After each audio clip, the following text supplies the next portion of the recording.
I step out of the gas station bathroom, squinting against the New Mexico sun. The world seems to freeze, then tilt sideways as my eyes scan the parking lot. Once, twice, 3 times. Our blue minivan is gone. My knees buckle. I reach for the wall to steady myself as my stomach drops like I've plunged off a cliff. They've left me. My family has actually driven away without me. No, I whisper. No, no, no. The realization crawls up my spine like ice water. My wallet, my phone, all my belongings. Everything I own is in that car, getting farther away with every second. There's a moment in life when you realize if you disappeared, maybe no one would notice. For me, that moment is now, standing on sun-baked concrete outside a gas station in the middle of nowhere, New Mexico. This was supposed to be Mallory's college drop-off road trip. Her celebration, her moment. Just like everything else has always been, the worst part isn't that they left me. It's that they didn't even notice I was gone for the next 40 miles.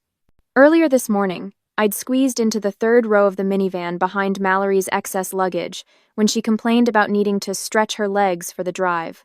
"Brielle, honey," Mom had said, not even looking back at me as she adjusted the rearview mirror. "You're used to being low maintenance. Just hang in there, okay? This is Mallory's big day." I'd nodded, like I always do. Made myself smaller, like I always do. Becoming invisible was a skill I'd perfected over 21 years. I just never expected them to take it so literally. The gas station door jingles behind me as a man in a faded uniform steps outside. His name tag reads, Javier. "You okay, miss?" he asks, eyes concerned beneath bushy eyebrows. My voice catches. "My family, they left without me." His expression shifts from confusion to disbelief. "What? You sure they're not just parking somewhere else?" I point to the empty space where our car had been. Blue minivan, Colorado plates. "Come inside," he says gently. "You can use our phone." Inside smells of coffee and cinnamon rolls. Javier leads me behind the counter to an ancient cordless phone. My hands tremble as I dial my mother's cell. No answer. My father's, no answer. Mallory's, straight to voicemail. "They're not picking up," I say, panic rising in my chest. "Anyone else you can call?" Javier asks, sliding a cup of water across the counter.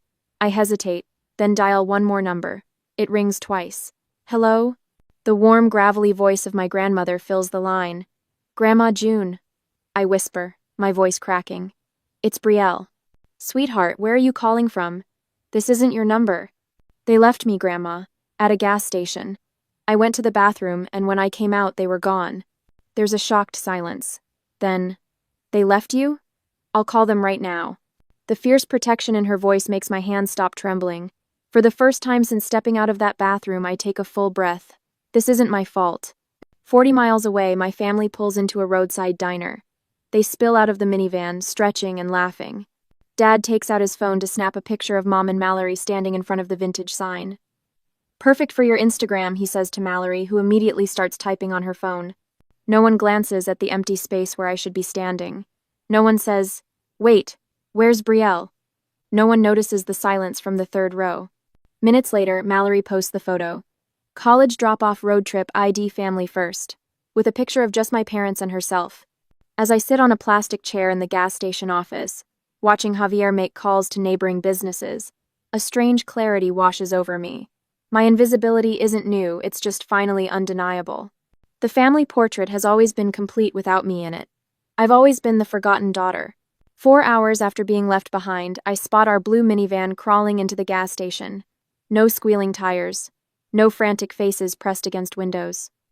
They roll to a casual stop near the entrance, as if picking up milk from the grocery store. Javier squeezes my shoulder. "That them?" I nod, my throat tight. My mother steps out first, checking her watch before noticing me on the bench. Her face registers mild surprise, nothing more. "Brielle, honestly. You made us late for Mallory's check-in, you know." She gestures impatiently toward the car. "No. Are you okay?" "No. We were so worried. Not even a perfunctory. Sorry." Dad doesn't exit the vehicle. Through the windshield, I catch him adjusting the radio. Mallory remains focused on her phone in the passenger seat. Something hollows out inside my chest. A vital organ scooped clean, leaving a cavity where warmth should be. 4 hours, I whisper. What? Mom tilts her head, annoyed. You left me here for 4 hours. She sighs. Well, we came back, didn't we? Come on, we're behind schedule. Javier stares at her, mouth slightly open. He turns to me, eyebrows raised in disbelief. You sure you're okay, miss? Before I can answer, Mom cuts in. She's fine. Thank you for your concern, but we need to go. I slide into the third row, again behind Mallory's luggage. The doors slam shut. The minivan pulls away. Javier stands watching, growing smaller in the side mirror until he vanishes completely. The highway stretches ahead. A ribbon of asphalt baking under the New Mexico Sunday. Mom tunes the radio to an oldies station. Dad taps the steering wheel. Mallory scrolls through Instagram. No one speaks until we cross the Arizona border. You're always so quiet back there, Dad finally says, eyes never leaving the road. Hard to remember you're even with us sometimes. Mom nods. You could have spoken up before we left, said something. I was in the bathroom, I say. The words drop like stones into a deep well. No splash, no echo. Mallory swivels in her seat, glancing back for the first time. I honestly thought you were asleep behind the suitcases. She shrugs. You never make any noise. Their words form a perfect circle of blame that lands squarely on my shoulders. The incredible act of forgetting a family member transforms into my fault for being too quiet, too unassuming, too forgettable. No one apologizes. No one acknowledges the fundamental wrong. The radio plays on. I run my fingers along the backpack at my feet, searching for the familiar shape of my owl keychain. The silver chain dangles empty. Mom, where's my owl keychain? The one Grandma June gave me for my 10th birthday. She waves her hand dismissively. Oh, that old thing? It fell off when I moved your bag. I tossed it looked worn out. My lungs seize. That keychain, the tiny pewter owl with amber eyes, was the first gift I'd ever received that wasn't a hand-me-down from Mallory. Grandma June had it specially made, whispering, Owls see what others miss, just like you. 11 years of carrying it everywhere, and Mom discarded it without a second thought. Just like me at the gas station. That was important to me, I say, my voice strange and tight. It was just a keychain, Brielle. Mom sighs. You can get another one. The desert blurs outside my window. Not just my presence, but my possessions, my memories, my attachments, all disposable in their eyes. The minivan falls silent again until Mom's phone rings. She glances at the screen. It's your grandmother again. Third time. Don't answer, Dad mutters. But Mom taps the screen anyway. Hi, Mom. Yes, we found her. She's fine. Just a little mix-up. I hear Grandma June's voice through the speaker, unusually stern. Put Brielle on the phone. Now. Mom, we're driving. Put her on, Elaine. Mom twists in her seat, thrusting the phone back at me with thinly veiled irritation. Brielle? Grandma's voice crackles through the line. Are you truly okay? I'm here, I whisper, aware of 3 pairs of ears listening. I've always seen you, Brielle. Her voice grows firm. I'm waiting at Mallory's dorm. We'll figure this out. The call ends. Mom reclaims her phone without asking what Grandma said. No one speaks for the next hour.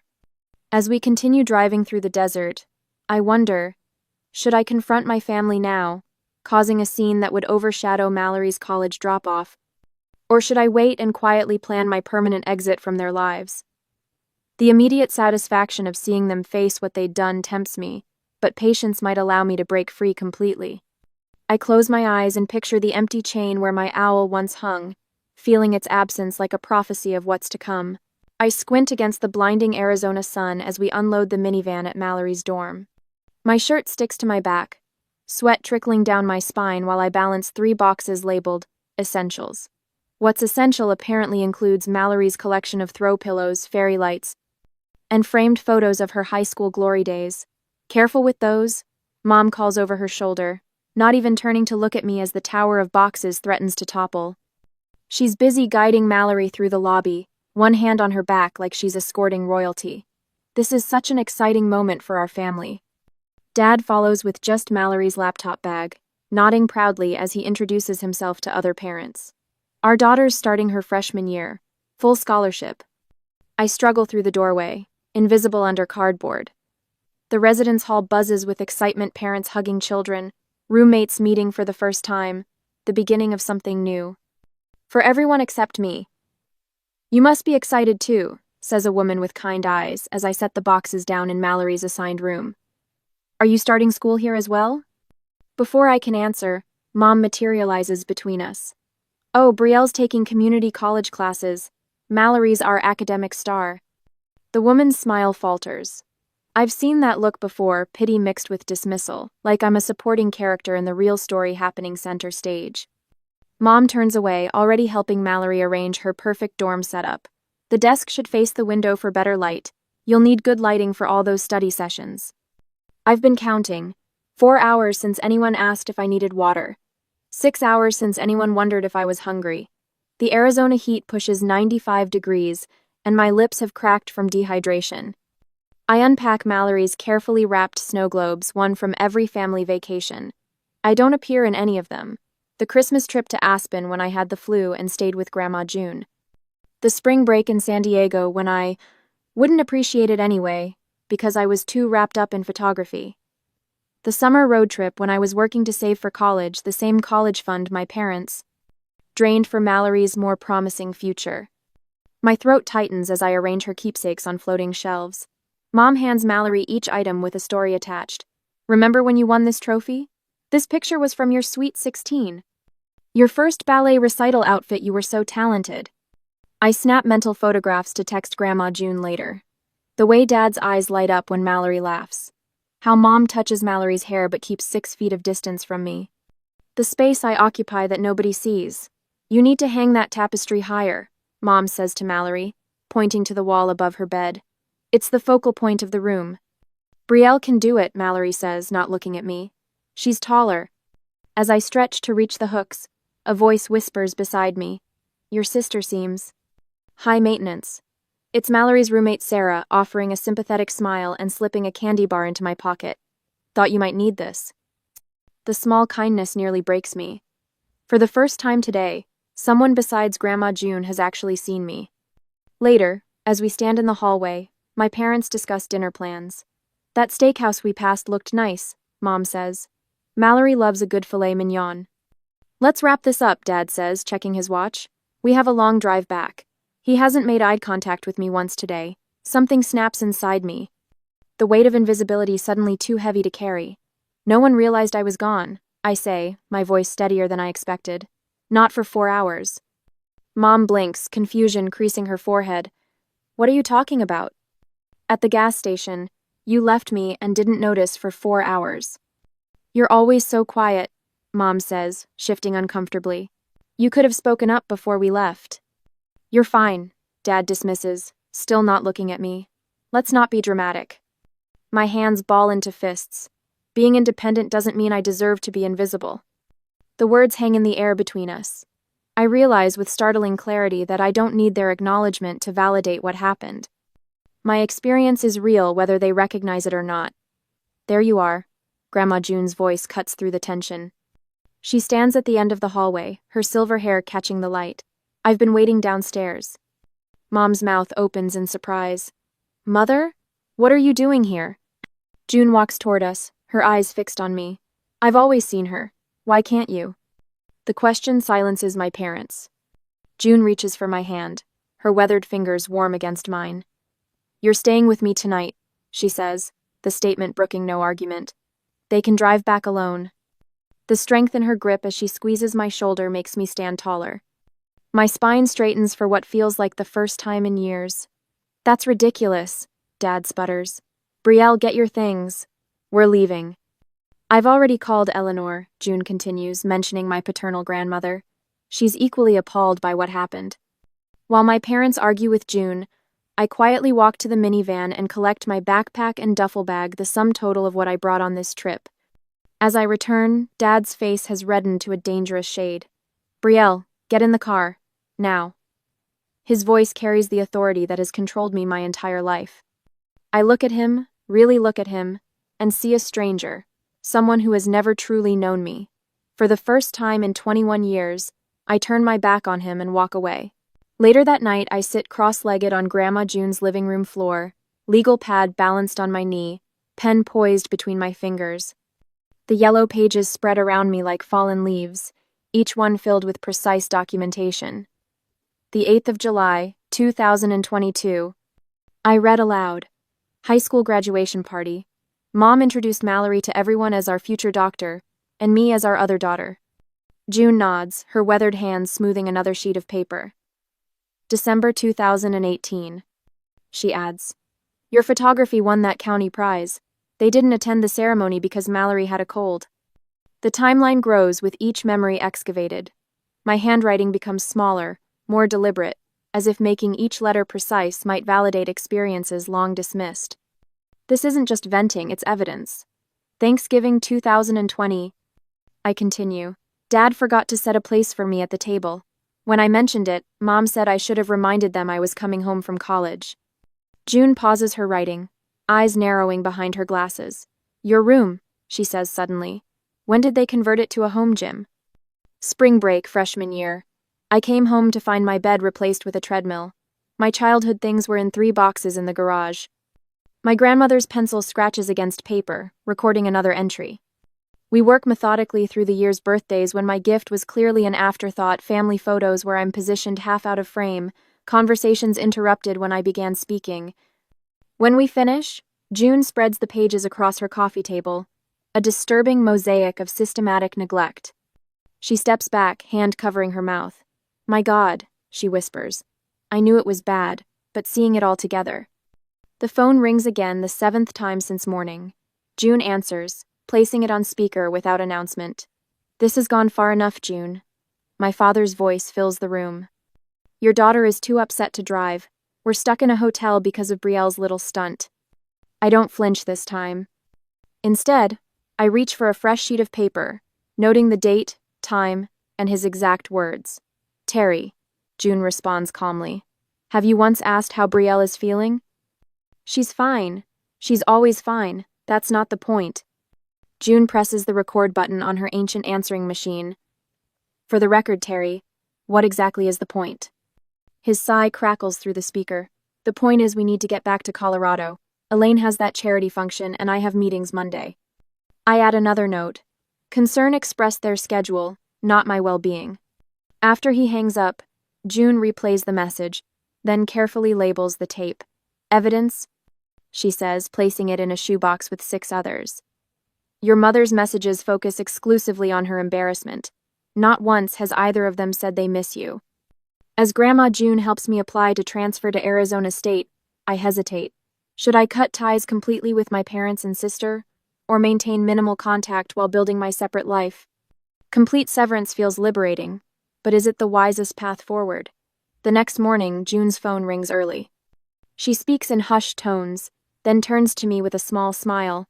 That was your grandmother, Eleanor. She's sending funds for your first semester. I blink in surprise. Dad's mother, but they barely speak. Grandmothers talk, June says simply. She's arranging for your belongings to be shipped from Colorado. No need for your parents to be involved. By afternoon, Eleanor has emailed financial aid forms and scholarship applications. June's neighbor in the admissions office drops by with transfer paperwork. My paternal grandmother texts me housing options near campus. The apartment 2 blocks from mine has a vacancy, June says, spreading campus maps across the kitchen table. Eleanor thinks we should secure it immediately. Within 48 hours, I have a structured plan forward, a miracle of grandmotherly efficiency. My phone buzzes with a text from Mallory. Mom and Dad are freaking out. What do you want from them? I set it aside, focusing on completing a scholarship essay. 20 minutes later, another message appears. I didn't know they treated you like that. I'm sorry. This one I stare at longer, unsure what to make of this first acknowledgement. Before I can decide whether to respond, a final text arrives from my father this time. We're driving back tomorrow. We'll talk things through and bring you home. June watches my face as I read it. What will you tell them? I look at our timeline of neglect, the support that materialized within hours of asking, the future taking shape without their involvement. That I'm already home. I answer, feeling the truth of it settle in my bones. The next day, I hear them before I see them. The sharp rap of Dad's knuckles, Mom's nervous flutter of, Brielle, honey, it's us. Grandma June squeezes my hand before opening the door. I've been expecting this ambush for 3 days. They enter like actors who haven't quite memorized their roles. Mom clutching a Tupperware container, Dad's eyes darting around June's apartment as if searching for escape routes. The forced smiles make my stomach turn. We brought your favorite cookies, Mom says, thrusting the container forward. Double chocolate chip. I stare at the container. My favorite is peanut butter. Always has been. Her smile falters but recovers quickly. Well, chocolate is everyone's favorite, really. Dad checks his watch for the third time since entering the apartment. When he attempts to hug me, his arm lands awkwardly around my shoulders, then retreats as if burned. Look, he says, voice pitched to sound reasonable. You've made your point, but it's time to come home now. You're still part of this family. Mom nods vigorously. Your father cleared out the storage room. You can have that space to yourself instead of sharing with Mallory when she's home for breaks. The storage room, where they keep Christmas decorations and old tax returns. My chest tightens, but not from pain, from certainty. I'm not coming home, I say, walking to Grandma June's desk. Don't be ridiculous, Dad says. Your mother's been crying for days. I remove 3 documents from a folder. I've been accepted as a transfer student to Arizona State. I lay down the first paper. Full scholarship. The second paper joins it. And campus housing starting next week. The third completes my display. Mom's hand flies to her throat. But community college is more practical. We discussed this. No, you decided. I never agreed. I meet their eyes directly. I'm not coming back. I'm building a life where I'm actually counted in. Dad's face reddens. We drove all this way. Like you drove back for me at the gas station? The words slice through his bluster. Grandma June moves beside me, her presence solid as a mountain. Brielle has something to show you. I guide them to the living room, where the revelation waits. The walls of June's living room tell the story they never bothered to read. Dozens of framed photographs line every surface, me at 5 flying a kite, at 10 holding a science fair ribbon, at 16 behind my first camera. Every milestone they missed or minimized, captured by the one person who always saw me. What is this? Mom whispers. I hand them a folder. This is a timeline of every school event you skipped, every birthday where my gift was an afterthought, every family photo where I'm pushed to the edge or behind someone else. Dad flips through the pages, his face darkening. This is ridiculous. We've given you everything. Except what mattered. My voice doesn't waver. Your attention, your presence, your acknowledgement. We acknowledged you, Mom protests. Really? When Mallory won her spelling bee in 4th grade, you took the family to Disneyland. When I won the state photography contest last year, you asked if I could postpone the ceremony because it conflicted with Mallory's dentist appointment. Mom begins crying, soft hiccuping sobs that would normally trigger my immediate comfort response. I watch her tears without moving. You don't understand how hard parenting is. Dad says, dropping the folder onto the coffee table. You can't give everyone the same attention all the time. I never asked for the same, I reply. I asked to be seen at all. I gesture to the photographs. Grandma June saw me. With 1 weekend visit per month, she managed what you couldn't do living in the same house. Mom reaches for me, mascara streaking down her cheeks.